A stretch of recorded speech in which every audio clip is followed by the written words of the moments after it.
Donc merci à toutes les deux de nous rejoindre. Je pense que la plupart des gens vous connaissent, mais je vais quand même redire que Anna, qui est la fondatrice du studio Miam, mais qui est ici, va prendre la parole au titre à la fois d'EcoProd et d'Anime France, et Leslie Thomas, qui nous était apparue comme par magie sur l'écran l'année dernière, et là, puis venir nous rejoindre cette année, donc merci, et secrétaire général du CNC. Voilà. On continue notre exploration de la transition écologique dans l'animation, et il semblerait que l'animation accélère le mouvement. Donc c'était un peu sur cette thématique, Patrick et moi, on voulait que vous réagissiez. Donc Anna, tu vas, toi, parler de ce calculateur carbone que vous êtes en train de préparer en commun, Anime France et EcoProd, alors que vous aviez plus ou moins au départ un projet chacun. Donc voilà, une collaboration. Et puis, Leslie, toi, tu viendras nous reparler de quelque chose que tu avais un peu abordé, mais du plan action, voilà, qui se déroule, avec notamment un volet sensibilisation, on va dire, dans les écoles, et qui a été mis en place, là. Ça y est, vous avez commencé. Toi, tu as inauguré le processus en octobre, je crois. Voilà. Anna, tu veux bien commencer? Oui, absolument, merci. Je vais d'abord commencer par vous présenter un petit peu EcoProd, parce que souvent c'est une association qui est assez méconnue, et pourtant qui œuvre de plus en plus dans le secteur de l'animation, et qui a développé des outils qui peuvent être et qui devraient être utiles et utilisés. Donc je vais prendre un petit temps quand même pour vous présenter ceci. Donc EcoProd, c'est un collectif qui a été créé en 2009 et qui a été transformé en association en 2021, qui regroupe aujourd'hui 174 adhérents et qui a pour mission d'accompagner le secteur audiovisuel dans la transition écologique. Donc l'écoproduction, c'est quoi ? Ça consiste à limiter les impacts environnementaux tout au long de la production d'une œuvre en réduisant les émissions de gaz à effet de serre, en s'inscrivant dans une démarche d'économie circulaire et en limitant les impacts négatifs sur la biodiversité. Donc plusieurs outils ont été développés pour concrétiser cette mission. Et déjà, il y a un collectif, un groupe de travail d'animation qui a été créé au sein d'EcoProd et qui regroupe aujourd'hui une vingtaine d'adhérents, dont certains studios ici présents. Et donc, au début, on s'est demandé de quoi on a besoin, quels sont les outils nécessaires pour le secteur de l'animation. Et puis, assez vite, il est apparu qu'on avait besoin de fiches pratiques, de formation, et notamment de calculateurs carbone. Donc, 4 outils principaux ont été développés. Il faut dire déjà que la démarche de travail entreprise par EcoProd, c'est toujours de s'associer à des partenaires compétents pour enrichir et enraciner chaque dossier dans une réalité concrète. Pour chacun des sujets, EcoProd choisit un partenaire de terrain. Alors, tout d'abord, il y a un guide des bonnes pratiques à l'échelle des studios et des productions qui est co-construit avec la Cartouche Verte à Valence. La Cartouche Verte a entamé un travail d'élaboration d'un guide consacré aux bonnes pratiques environnementales dans le domaine de l'animation. Et chez EcoProd, ils avaient aussi ce besoin qui remontait beaucoup du terrain. Et donc, ils ont décidé de mutualiser leurs efforts pour créer cet outil. Donc, il y a un double périmètre, studio d'un côté. Donc l'idée, c'est d'aboutir à un document qui présente les bonnes pratiques à approfondir au sein des infrastructures, donc avec d'un côté les moyens techniques. Donc typiquement, on commence à se dire que ce serait chouette d'avoir un Nutri-Score des machines et des logiciels. Donc s'interroger vraiment sur des arbitrages environnement, rendement, utilisation de machines. D'autre part, il y a l'émergence de l'IA, de l'intelligence artificielle, dont vous avez dû pas mal travailler hier, et de tous les services déportés. Donc là aussi, il y a un impact. Et on aimerait bien savoir exactement lequel pour que chacun puisse décider en connaissance de cause. Au sein du studio, on s'interroge aussi sur la mobilité des salariés, des aspects réglementaires. Voilà, ça c'est pour le studio d'un côté. Et puis d'autre part, il y a l'œuvre, donc une approche par métier. L'ambition, c'est d'aboutir à des fiches par métier et puis par type d'animation, 2D, 3D, stop motion. Voilà, un petit mot sur le calendrier. Ils se sont fixés 2023 pour une première version. Alors, le deuxième volet, c'est les formations. Et là, l'ambition, c'est de former les étudiants, les professionnels, salariés, intermittents et dirigeants. EcoProd en fait a largement réfléchi à cette thématique, notamment dans le cadre du plan action généré et lancé par le CNC et donc dans le cadre de France 2030. La capacité à éco-produire est un élément d'employabilité, de compétitivité et d'attractivité vis-à-vis du marché européen et international. Et donc dans ce cadre-là, il faut former les professionnels et les étudiants. EcoProd est très actif dans ce domaine avec plusieurs modules. Alors tout d'abord, donc si le dossier France 2030 est abouti, il y a un premier module d'éco-production dans les écoles qui sera lancé. Et là, il y a 2 écoles pilotes qui se sont portées volontaires. Tout d'abord, l'EMCA à Angoulême, puis Artefix à Montpellier. Et en fait, l'idée, c'est d'appliquer les principes de l'éco-production aux projets étudiants. L'idée, c'est de sensibiliser, mesurer l'impact carbone de ces productions, par exemple dans le choix des matériaux, des méthodes de rendu choisies. C'est vraiment l'idée de sensibiliser les étudiants dès l'école à l'éco-production. Voilà, donc chaque partenaire école signe une lettre d'engagement qui implique l'école et notamment la structure, puisqu'en fait, quand on parle d'éco-production, on parle aussi des machines, des locaux, des choix de partenaires énergétiques, et ça, c'est pas à la main de l'étudiant, c'est à la main de l'école. Voilà. Le deuxième grand module de formation, c'est des formations en fait, que EcoProd déroule depuis déjà plusieurs années et qui maintenant sont de plus en plus adaptées à l'animation. Et il y a un engagement pris par EcoProd de lancer ces formations dès septembre 2023 au secteur de l'animation. Donc il y en a 3 principalement. Il y a des parcours d'éco-production personnalisés en entreprise. Donc là, c'est l'équipe d'EcoProd qui se déplace chez vous dans vos studios une journée pour former vos salariés. La deuxième, c'est un cycle de formation à destination des salariés en direct. Donc là, c'est financé par l'AFDAS.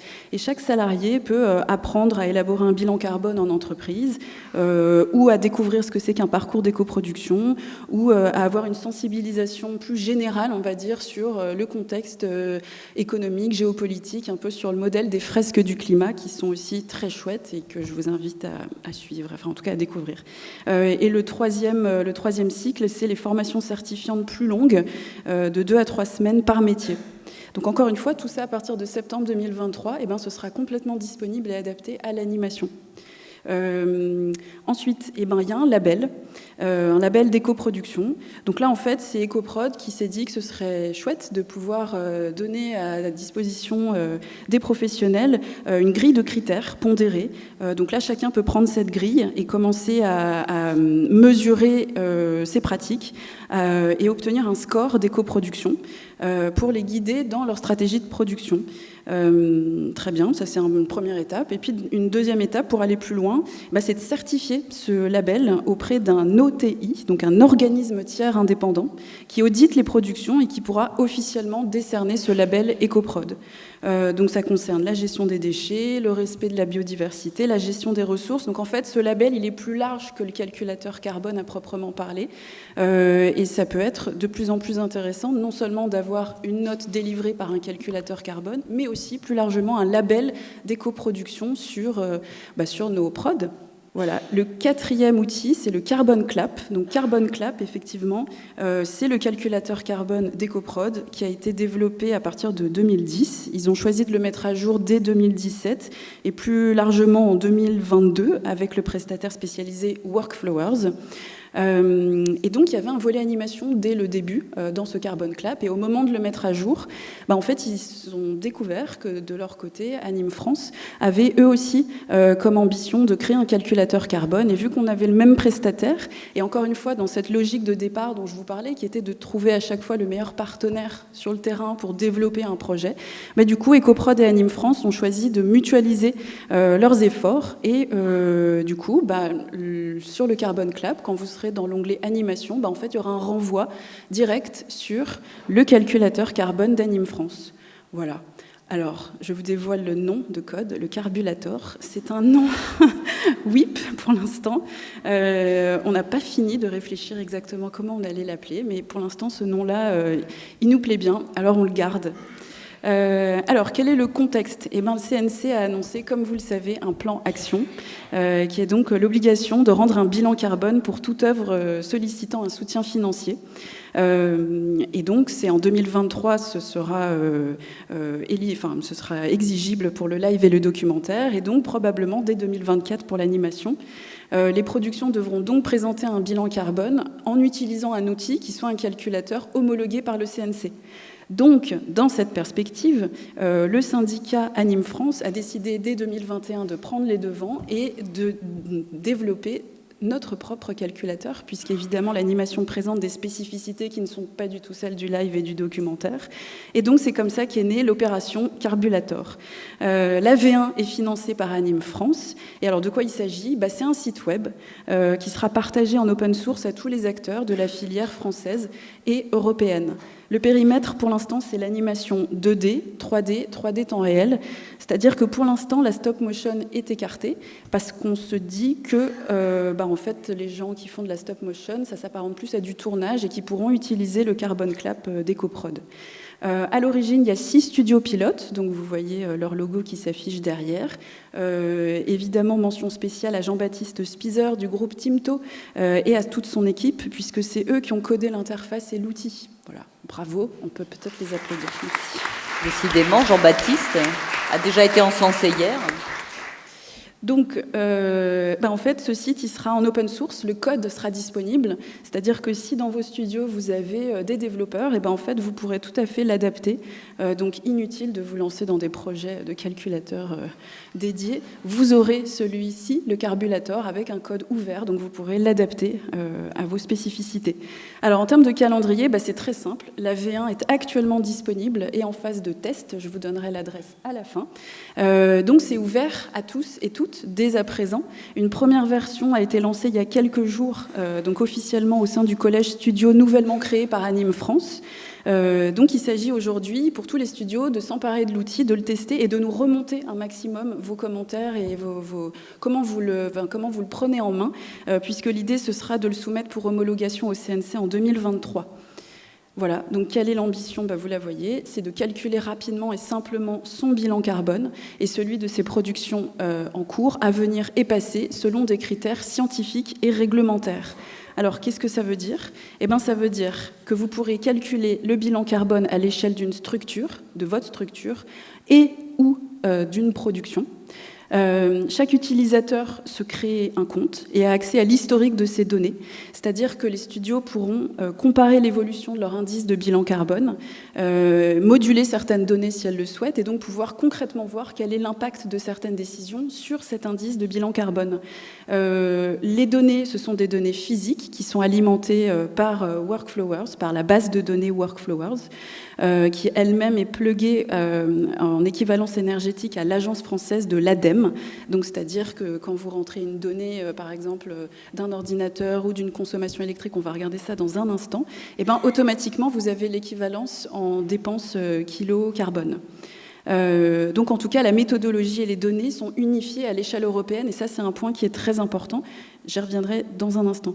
La durée du travail pour remplir, c'est 2 heures. Donc c'est accessible. Et en fait, il y a différents types de granularité. Alors ça veut dire quoi? Ça veut dire qu'en fait, il y a des données qui sont obligatoires que vous devez rentrer pour pouvoir avoir votre note. Puis il y en a d'autres qui sont un peu plus fines, qui sont moins faciles à accéder. Si vous ne voulez pas les remplir, c'est pas grave. Il y a des données nationales moyennes qui sont rentrées par défaut.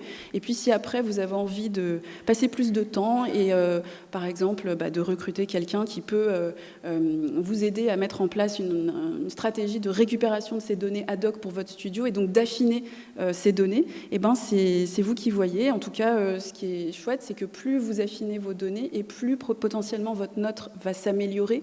Et donc, vous pourrez vous pourrez déployer une vraie stratégie de bilan carbone. Donc, sur la page d'accueil du Carbulator, vous avez la liste des documents nécessaires pour remplir le calculateur. Vous avez aussi la liste des métiers qui sont nécessaires en interne, c'est-à-dire typiquement le directeur de studio ou la directrice de studio, le ou la directrice technique, et puis ensuite un ou une DAF comptable. Les données donc obligatoires à renseigner sont clairement identifiées. Voilà, vous avez 3 niveaux de détail. Donc d'abord, Facilities, c'est le lieu de production. C'est l'adresse fiscale détermine le lieu. Donc si vous avez plusieurs adresses fiscales, vous avez plusieurs Facilities. Ensuite, la production, si vous voulez faire le calcul de la prod, et puis les départements. Alors si on regarde, ça ressemble à ça. Donc Facilities, c'est le lieu, donc encore une fois, avec le nombre d'ETP, donc c'est d'équivalent temps plein. Vous renseignez votre taille de studio en mètres carrés, la durée du bail, le pays, la consommation énergétique, les données relatives au data center et la consommation de bandes passantes. Voilà. Des informations déclaratives au sujet des salariés, donc typiquement les moyens de transport quotidiens, le régime alimentaire, la consommation de streaming par jour pendant les heures de travail. Et en fait, ces 3 données-là, donc transport, régime alimentaire et streaming, ont une forte incidence sur votre résultat. Et ça peut être chouette de partager justement ça avec votre équipe et de leur montrer en fait ce que ça donne. Et puis on peut aussi imaginer qu'on peut accompagner nos équipes en ayant des incitations très claires, par exemple en réduisant le nombre de repas carnés par semaine, en ayant des incitations à utiliser le vélo, ou par exemple en choisissant d'écouter des podcasts plutôt que de regarder YouTube. Là typiquement, la note s'améliore beaucoup parce qu'en fait regarder des vidéos de YouTube c'est hyper énergivore. Voilà, donc là on aboutit à un calcul carbone par facility. Sinon, vous pouvez le faire aussi, donc par facility c'est par année, et puis ensuite vous pouvez le faire par production. Donc là, vous renseignez la durée de la prod, donc chez nous en animation c'est plusieurs années, le format du programme, le nombre de jours hommes-femmes qui travaillent sur la prod, le profil de rendu, le type, la taille de stockage, voilà. Et puis ensuite, pour les départements, là, c'est pareil, le type de machine utilisée. Ce qu'il faut savoir, c'est qu'il y a une base de données en fait, qui est partagée avec l'ensemble des studios utilisateurs. Donc, si vous rentrez des machines, des profils de machines qui ne sont pas ici, c'est chouette parce qu'ensuite, Workflowers met l'équivalence énergétique et ensuite, tout le monde y a accès. Donc, nous, par exemple, on travaille en 3D temps réel. On a des machines un peu spéciales, on les rentre et du coup, ce sera accessible à tout le monde. L'outil va permettre d'aboutir en fait à une valeur indice, un coût carbone à la minute, qui permettra en fait de comparer ce qui est comparable. Et ça c'est vachement important parce qu'on va pouvoir comparer d'un studio à l'autre, d'un acteur à l'autre, mais aussi d'un pays à l'autre. L'enjeu en fait c'est que les studios européens s'emparent de l'outil, de notre outil français, donc on pourra faire Cocorico, peut-être qu'on dira Carbulator partout en Europe bientôt, donc ce serait chouette. Et donc ça a un enjeu d'attractivité pour la France en fait et pour ces entreprises. Dans le cadre de CoPro, parce qu'en fait quand on choisit un partenaire CoPro, on pourra désormais prendre en compte cette note carbone. Donc par exemple, alors je suis pas du tout experte, mais je crois que nos amis allemands sont pas très bons au niveau du gaz, alors que nous, on permet d'améliorer cette note à ce niveau-là. Voilà. Dans le cadre de préachat aussi, puisque les diffuseurs pourraient choisir un partenaire financier. Donc on pense par exemple aux plateformes étrangères en fonction de la note, mais aussi de l'accessibilité en fait à ce calcul carbone. C'est-à-dire qu'en France, si on a cet outil et qu'on peut accéder aux données, déjà rien que ça, c'est super, parce qu'en fait, dans plein de pays, c'est pas le cas aujourd'hui. Donc avec le bilan carbone, ce qui se joue, c'est à la fois la capacité à mesurer le résultat, mais aussi l'évolution. C'est-à-dire que il me semble que ce qui est intéressant, c'est pas forcément de comparer des studios entre eux, mais plutôt l'évolution à l'intérieur d'un studio en fait d'une année à l'autre, parce qu'on peut partir d'une note qui est pas dingue, mais parce que c'est la taille du studio, c'est l'ancienneté, c'est tout un tas de choses, la dette énergétique, mais en fait si en année 2, 3, 4 des efforts considérables sont faits, en fait cette évolution-là sera tout aussi valorisable et valorisante qu'un autre studio. Encore une fois, comme nous, on n'a que 6 ans d'existence, on fait des trucs en temps réel, forcément notre note elle sera moins importante, mais parce qu'on part pas du même endroit. Voilà, l'ambition, c'est de créer un portail commun pour tous les acteurs de l'industrie de l'animation européenne, pour guider les choix stratégiques d'investissement et de développement pour les sociétés, et vraiment accompagner de manière volontaire et positive tous les acteurs dans leur transition écologique. Voilà. Merci.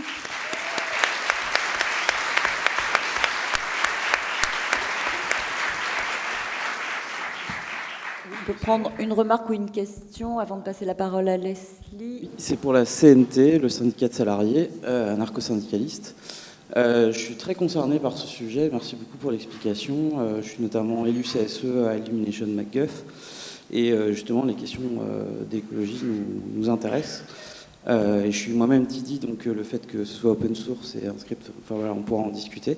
Je voulais savoir s'il y avait une certification des données qui étaient saisies par la direction, enfin les directions qui utiliseraient l'outil, en comparaison de l'indice d'égalité professionnelle, égalité homme-femme, qui a été institué par l'État.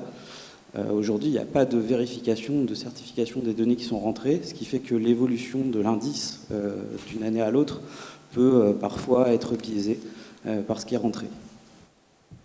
Alors, merci beaucoup pour votre question. Je ne suis pas certaine d'avoir tout compris, je vous dis la vérité.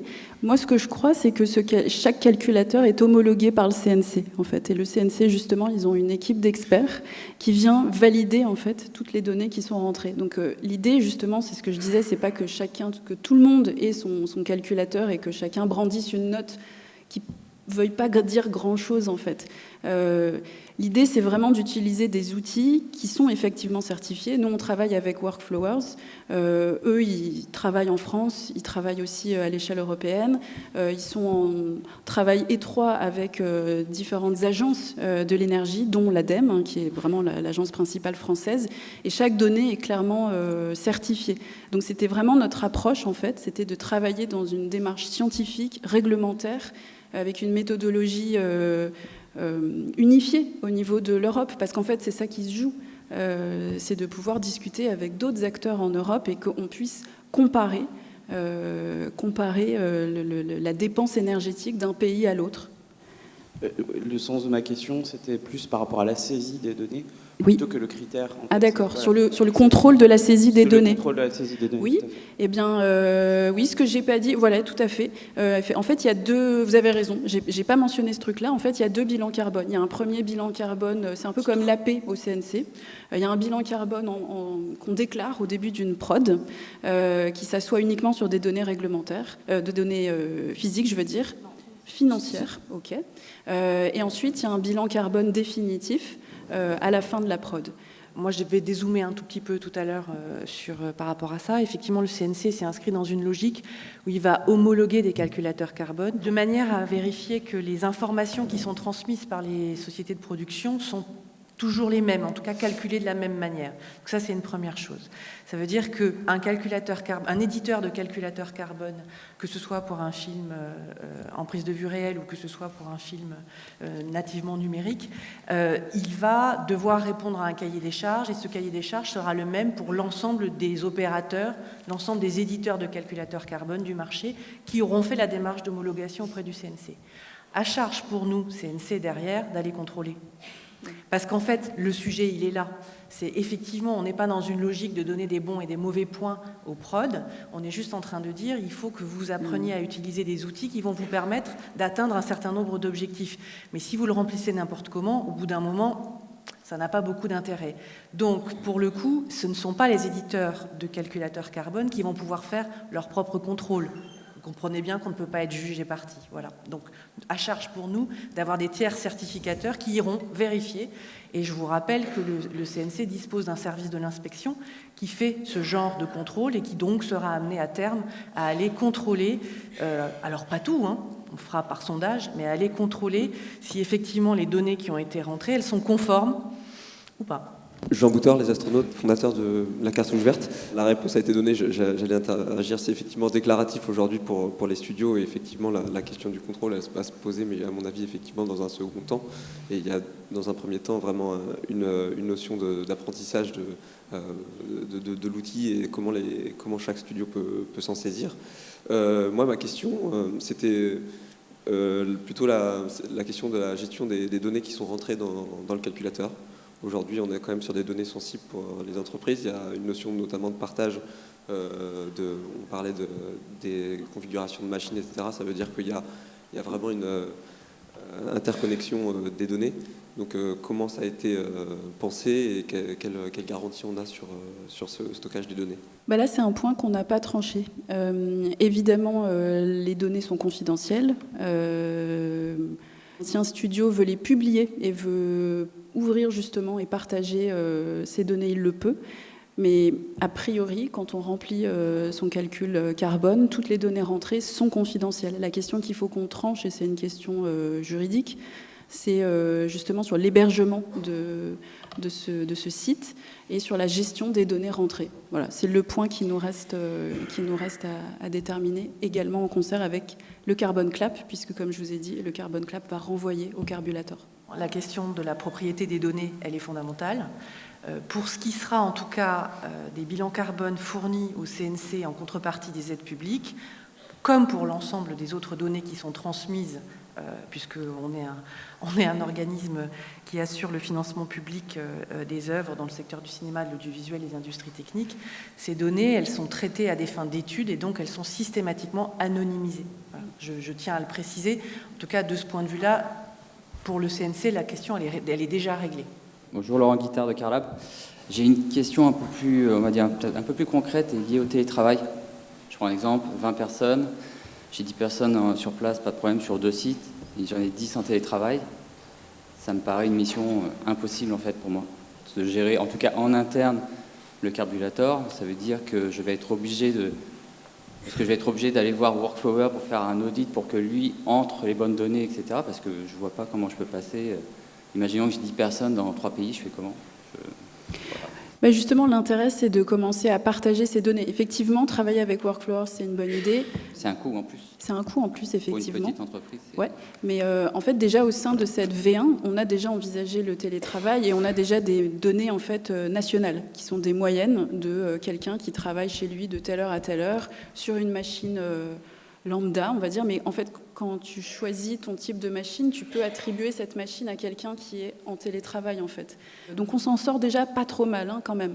Mais disons que ça, c'est une V1. Très clairement, il y aura des versions ultérieures qui seront de plus en plus fines, année par année. Là, notre but, c'était vraiment déjà de pouvoir répondre déjà à la dynamique lancée par le CNC et aussi, vu le contexte, que chacun puisse arbitrer, en fait, déjà au sein de son entreprise. Donc l'outil, effectivement, présente une granularité moyenne qui, à mon sens, est déjà pas mal pour commencer à avoir des bons chiffres. Mais les versions ultérieures, évidemment, pourront aller encore plus loin. Mais sur le télétravail, c'est clairement un truc qui a été envisagé. Bonjour, François Grassard, Leftangle.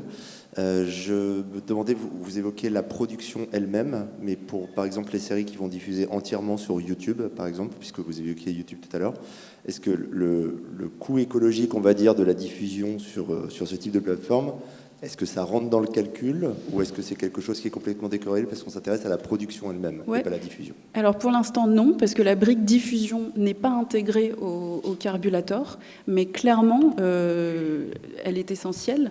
Les diffuseurs vont aussi être soumis à des obligations de calcul de leur propre empreinte carbone et donc à ce moment-là il faudra additionner. Je prends le cas de France Télévisions, ils y réfléchissent effectivement de très très près et ils pourront nous donner ces informations de quelle est la dépense liée à une diffusion sur France 5, sur au coût, c'est pas la même. Voilà. Je pense que Joseph pourra nous le dire directement. Très bien, parfait. Leslie ?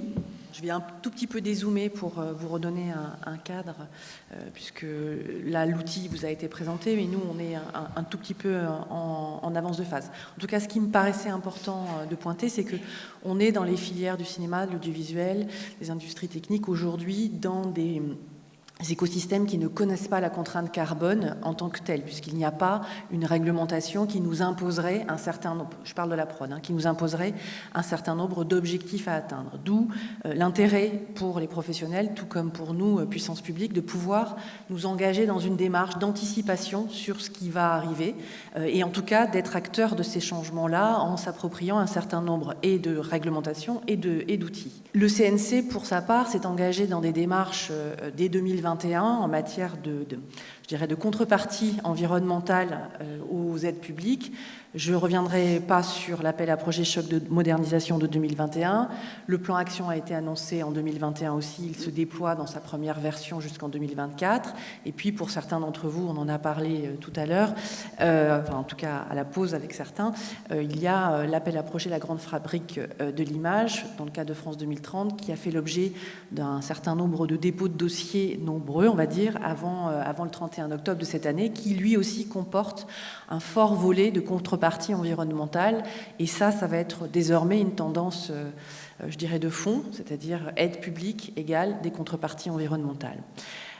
À ce titre-là, je ne vais pas les citer puisque ça a déjà été évoqué puis qu'on n'a plus beaucoup de temps, mais vous les voyez apparaître à l'écran dans le cadre d'un autre appel à projet qui était celui porté par la Caisse des dépôts et consignations qui s'appelait Alternative Verte. Il y a parmi vous des champions français, je dirais, en matière d'environnement et en matière de prise de conscience des enjeux environnementaux et qui apportent des solutions. Donc vous les avez là à l'écran, il y a Timto, Oulala, Game Only, ça fait partie notamment des lauréats qui ont été reconnus par la Caisse des dépôts et consignations. Et j'en parle d'autant plus aisément que j'étais au jury et que c'était particulièrement intéressant de voir justement comment les professionnels n'attendent pas que les pouvoirs publics interviennent pour eux-mêmes faire un certain nombre de propositions extrêmement innovantes. Alors, nous, le choix qui a été fait, on en a parlé tout à l'heure en introduction très rapidement, ça a été de se positionner plutôt sur de la formation initiale, puisque la formation continue, elle est déjà... et je crois qu'il y a eu une table ronde ce matin qui a fait Absolument. le point avec Ségolène... Camarade de l'AFDAS. Et l'AFDAS. Donc je ne reviendrai pas sur cette partie-là, formation continue, qui propose des formations certifiantes et qui sont vraiment essentielles. J'y reviendrai pas sur le contenu, mais j'y reviendrai pour dire qu'elles sont fondamentales et qu'il faut pouvoir accompagner les salariés dans ces formations-là.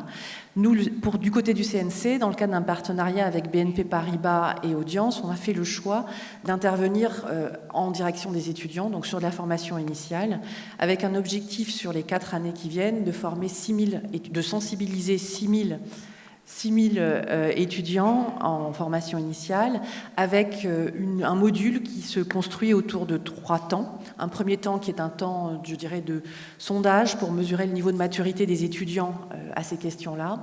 Un deuxième temps qui se fait en présentiel dans les écoles et qui permet donc à partir de 3 parties, une première partie sur les questions environnementales, une deuxième partie sur l'impact de nos filières sur l'environnement et une troisième partie sur des mises en situation avec des profils de manière à ce que les étudiants puissent réfléchir à des solutions qu'ils pourraient mettre en œuvre et quels sont les leviers qui seront à leur disposition une fois qu'ils seront professionnels.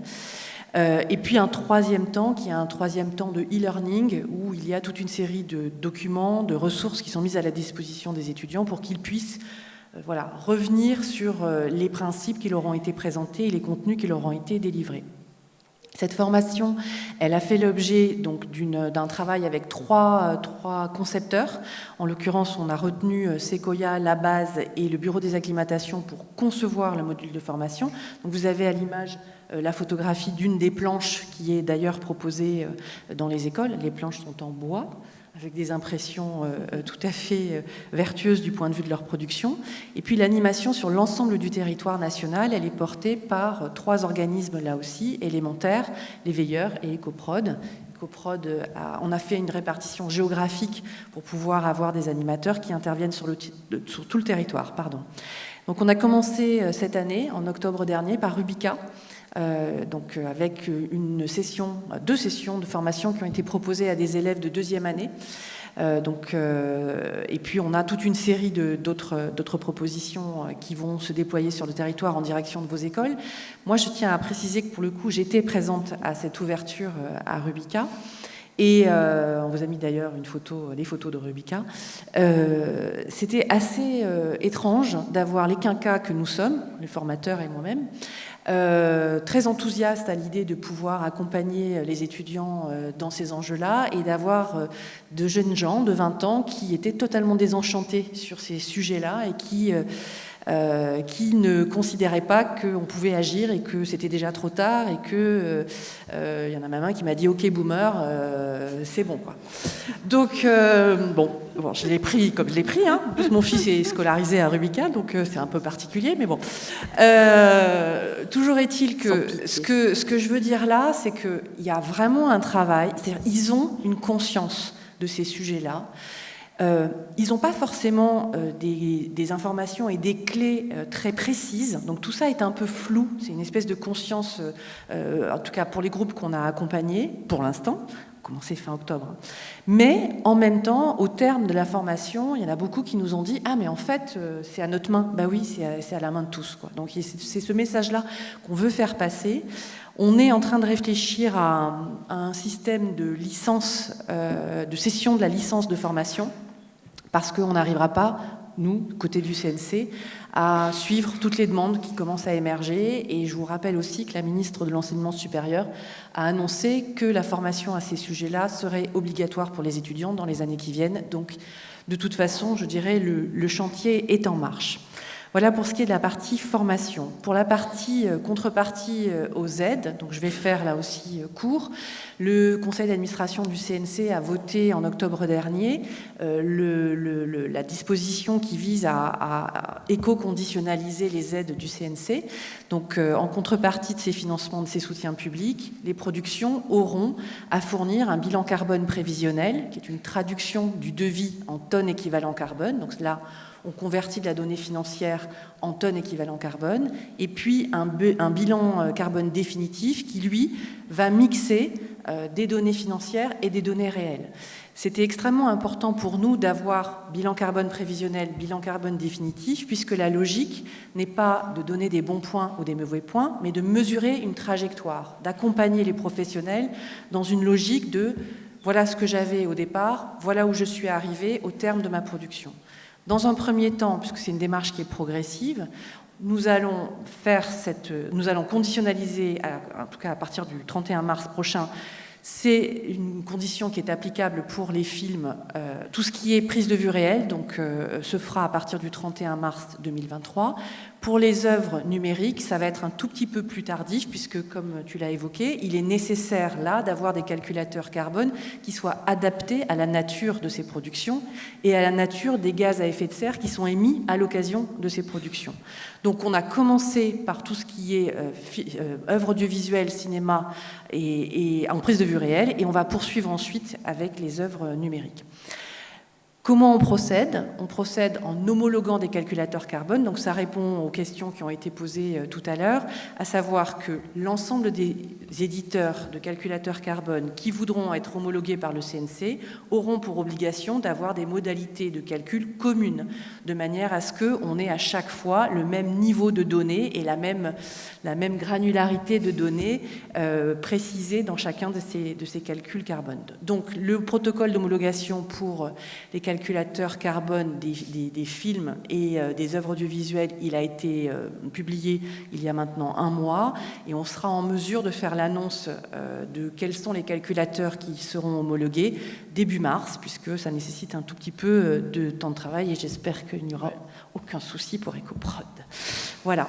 Vous dire aussi que ce qui est très important pour nous, à travers ces éléments-là, c'est de pouvoir produire de la donnée, pouvoir produire des études, d'où la nécessité d'anonymiser la data qui nous sera transmise, de manière à ce qu'on vous renvoie à vous, professionnels, un certain nombre d'éléments qui vous permettront et qui nous permettront à nous de savoir d'où la filière part, où est-ce qu'elle peut arriver, quels sont les objectifs qu'elle peut se donner. Et donc c'est extrêmement important de conduire ces études-là. Donc on s'est doté au CNC d'une équipe qui travaille sur ces questions-là au sein de la direction des études et de la statistique.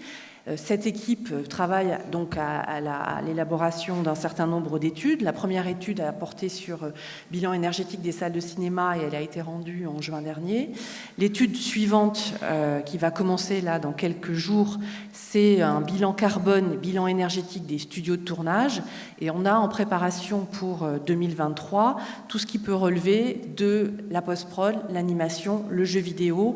Et on aimerait en 2024 avoir aussi un focus tout à fait particulier sur ce qui est la conservation des œuvres. Parce que ça, c'est aussi extrêmement émetteur, d'où l'importance de pouvoir là aussi harmoniser et partager ensemble toutes ces données. Voilà, je m'arrête là parce qu'il y a peut-être des questions et sinon j'ai essayé de tenir. Bravo, bravo. Mais oui. Et c'est la fin de la journée pour vous. Luc Pourrinet. Oui, merci Véronique. Bonjour. Il se trouve que dans le plan France 2030, EcoProd a une initiative auprès d'un certain nombre d'écoles quant à la formation initiale des étudiants sur le problème de l'éco-responsabilité. Est-ce que vous avez l'intention de joindre vos énergies ? Ça serait vachement bien. Merci. Alors, je ne me positionnerai pas sur France 2030, puisque vous comprenez bien que je suis tenue à une confidentialité totale sur ces sujets-là. Je retiens votre proposition. Dominique Joutot en Kama Animation. Je voudrais savoir si on peut penser, comme dans l'automobile par exemple, qu'à l'horizon, dans 10 ans, notre bilan carbone pour les productions auront un impact sur l'éligibilité de nos projets. Oui. Ok. Merci. J'aime bien l'échéance de 10 ans. Mais c'est pas moi qui le déciderai. Voilà, que les choses soient claires. Si on va... Aujourd'hui, on n'est pas du tout dans une logique vraiment de performance, en tout cas de mesure de la performance pour conditionnaliser les aides. C'est absolument pas la logique dans laquelle on s'est inscrite. Mais je pense que dans 10 ans, il y aura peut-être d'autres sujets qui viendront sur la table. Bonjour, Ali Hamdan de Carlab. Alors effectivement, vous parliez notamment du bilan carbone des productions. J'imagine qu'il va y avoir celle des studios aussi, peut-être globalement. Mais si c'est par rapport aux productions, qu'en est-il par exemple des prestataires que nous sommes, par exemple, et bien d'autres? Est-ce que c'est de la responsabilité du producteur, des coproducteurs, ou c'est de la responsabilité de chaque partie prenante d'un projet? Alors, pour ce qui est du CNC, et d'ailleurs ça me permet de rebondir sur une question qui a été posée sur la diffusion, nous, le périmètre qu'on va exiger dans un premier temps, c'est juste le périmètre de la prod, c'est-à-dire de la préparation jusqu'à la post-prod. Parce qu'on considère qu'effectivement, les enjeux de diffusion ne relèvent pas de la responsabilité du producteur et que donc on ne peut pas lui demander à lui de faire ce travail de collecte de l'information sur l'impact que son œuvre aurait en termes de diffusion. Même si on aura à terme des outils qui nous permettront d'avoir de la remontée d'informations, on ne peut pas considérer que c'est le producteur qui est responsable. Sur nous, nos interlocuteurs au CNC, ce sont les producteurs, puisque nous finançons des œuvres. Donc, on va s'adresser aux producteurs, et c'est des producteurs qui devront nous fournir des données qui sont remontées de la part de leurs prestataires. Mais on ne va pas, nous, CNC, exiger de votre part à vous, prestataires, un certain nombre de choses, sauf à ce qu'on vous finance pour un aspect ou pour un autre. C'est ce que j'allais dire, parce voilà. qu'on est aussi, et je vous en remercie, financé sur de la R&D, que ce soit RIAM, CIT, etc. Alors, donc, pour l'instant, on va s'attacher d'abord aux œuvres. C'est un chantier qui est déjà énorme. Le reste viendra plus tard, mais pour l'instant, on s'attache aux œuvres. Je reviens sur la question qui était posée juste avant, sur la conditionnalité. On va vite se rendre compte, en faisant ces premiers calculs, etc., qu'on a des différences extrêmement fortes entre les types de production, notamment 2D, 3D. Est-ce que l'idée derrière, c'est qu'il va y avoir une sectorialisation entre des productions éventuellement 2D sur lesquelles on devra se tenir un certain type d'engagement et sur de la 3D un autre type d'engagement, ou est-ce que l'ensemble est commun et du coup la production par exemple 2D en soi sera extrêmement écologique vis-à-vis de la 3D? On n'est absolument pas dans cette dynamique-là, dans cette logique-là. On a bien conscience qu'on est face à une économie du prototype et vous le savez encore mieux que moi. Et donc on ne peut pas comparer une œuvre à une autre. Ça, c'est un élément extrêmement important et structurant. Par contre, nous, ce qui nous intéresse, c'est de dire, telle typologie d'œuvre, on va avoir un plancher à ce niveau-là de tonnes équivalent carbone, un plafond à ce niveau-là d'équivalent carbone. Donc on sait aujourd'hui par exemple qu'un film de long métrage, c'est plutôt de l'ordre de 750 tonnes équivalent carbone. Moi ce qui m'intéresse c'est de dire sur une année, on aura oscillé entre 300 tonnes équivalent carbone et peut-être 10 000. Enfin, vous voyez, mais on n'est pas en train de donner des bons et des mauvais points. On est par contre en train de dire, si vous voulez, il faut que, et d'ailleurs c'est ce qui a été compris par les filières, et Ecoprod en est un bon exemple, c'est il faut devenir acteur de cette transition, il faut s'emparer des outils qui sont à votre disposition, de manière à ce que le jour où il y aura une réglementation particulière pour ces secteurs-là, vous ne soyez pas passif, mais vous soyez complètement actif, et notamment associé à la définition des règles. Je fais une toute petite parenthèse, Ecoprod et Anime France. Non, mais oui, mais je parlais de l'histoire d'Ecoprod, oui. Puisque votre mariage est récent. Tout à fait. C'est mignon. Dernière question d'Alexandre. Oui, moi, ma question a déjà été posée, donc du coup, je vais en profiter pour dire merci en fait à tous ceux qui se sont investis là-dedans. C'est vraiment bien d'avoir accès à ces outils, que ce soit open source. Et vu qu'on parle de l'animation qui accélère le mouvement, c'était aussi pour passer un message avec caractère informatif. Sur Angoulême, avec Magélis, on est en train de voir pour organiser une fresque du numérique associée à un atelier 2 tonnes.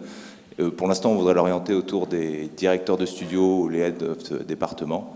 Donc n'hésitez pas à venir me voir, ou Géraldine Zanier, pour avoir plus d'infos. Et après, on aimerait bien pouvoir le déployer sur un peu tout l'espace angoumoisin du numérique. Voilà, merci. Super, merci. Donc on se rend compte que c'est bien, il y a plein de choses qui se passent, c'est super. Merci infiniment pour cette première journée.